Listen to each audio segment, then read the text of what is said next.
नमस्कार दोस्तों, real Hindu audio book में आपका स्वागत है।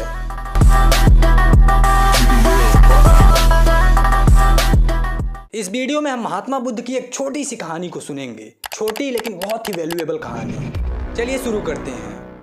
एक दिन राजकुमार सिद्धार्थ बागीचे में टहल रहे थे। तभी आसमान में से क्रों क्रों करता हुआ एक हंस उनके पास आ गिरा। किसी निर्दयी शिकारी ने तीर चला करके उसके प्राण लेने का प्रयास किया था।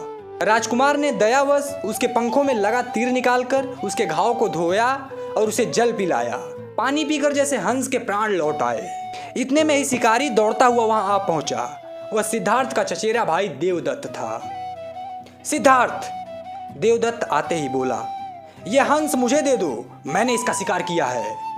सिद्धार्थ विनम्रता से बोले, नहीं देवदत्त, मैं यह हंस तुम्हें नहीं दे सकता, तुम इसे मार डालोगे। देवदत्त फिर क्रोध से बोला, मैं इसे मारूं या छोड़ दूं, यह मेरा शिकार है। सिद्धार्थ बोले, देवदत्त, मैंने इस हंस की प्राण रक्षा की है, अतः यह मेरा है, मैं इसे कदापि तुम्हें नहीं दूंगा। देवदत्त कहता कि हंस मेरा है। सिद्धार्थ कहते कि नहीं, ये मेरा है। देवदत्त कहता कि मैंने इसे मारा है। सिद्धार्थ कहते मैंने इसे बचाया है। इसी बात को लेकर के दोनों के बीच वाद विवाद होने लगा। बात इतनी ज्यादा बढ़ गई कि मामला राज दरबार में ले जाना पड़ा। अतः यह विवाद राज दरबार में राजा शुद्धोधन के सामने पहुंचा। राजा ने गंभीरता पूर्वक दोनों की बातें सुनी। महाराज, देवदत्त बोला, मैंने हंस का शिकार किया है। मेरे तीर से घायल होकर हंस पृथ्वी पर गिर पड़ा था, अतः इस पर मेरा अधिकार है और यह मुझे ही मिलना चाहिए। अब राजा शुद्धोधन ने सिद्धार्थ का पक्ष सुना। सिद्धार्थ ने कहा, महाराज, यह हंस पृथ्वी पर मरणासन्न अवस्था में पड़ा हुआ था। यदि मैं इसके पंखों से तीर निकालकर इसका उपचार न करता तो संभवतः तभी प्राण छोड़ देता। मैंने इसके प्राणों की रक्षा की है, अतः इस पर मेरा अधिकार है और यह मेरे पास ही रहना चाहिए। राजा शुद्धोधन को समझ में नहीं आ रहा था कि क्या किया जाए। उन्होंने अपने मंत्री की सलाह ली। मंत्री ने कुछ सोचते हुए कहा कि इसका जवाब स्वयं हंस करेगा। इस पर राजा शुद्धोधन ने पूछा कि कैसे? तब मंत्री ने कहा कि दोनों राजकुमार हंस को बारी बारी से बुलाएं। हंस जिसके पास उड़कर चला आएगा, हंस उसी का हो जाएगा। सबसे पहले देवदत्त हंस के सामने आया और उसने हंस को बुलाना शुरू किया।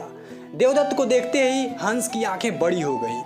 वो डर के मारे थर थर कांपने लगा और देवदत्त के लाख बुलाने के बाद भी वो देवदत्त के पास उड़कर नहीं आया। इसके बाद सिद्धार्थ सामने आए और उन्होंने प्यार से हंस को पुचकारा। हंस सिद्धार्थ के आह्वान पे तुरंत उड़कर उनके हाथों में चला आया।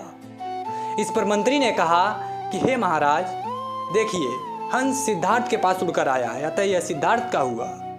राजा शुद्धोधन काफी प्रसन्न हुए। सारी सभा में तालियां बजने लगी और सिद्धार्थ के करुणा की काफी प्रसन्नता हुई। अंत में राजा शुद्धोधन ने अपना निर्णय सुनाते हुए कहा, मारने वाले से बड़ा बचाने वाला होता है, अतः यह हंस सिद्धार्थ का रहेगा। दोस्तों, ये छोटी सी कहानी थी, लेकिन हमें बहुत बड़ी शिक्षा दे जाती है कि हमें दयालु होना चाहिए। सभी प्राणियों के प्रति हमें विनम्र होना चाहिए। दोस्तों, अगर आपने यहाँ तक वीडियो को देखा है तो चैनल को सब्सक्राइब करना मत भूलिएगा। और हाँ, महात्मा बुद्ध और स्वामी विवेकानंद से रिलेटेड बहुत सारी कहानियाँ इस चैनल पर आगे आने वाली हैं, तो सब्सक्राइब करना मत भूलिएगा।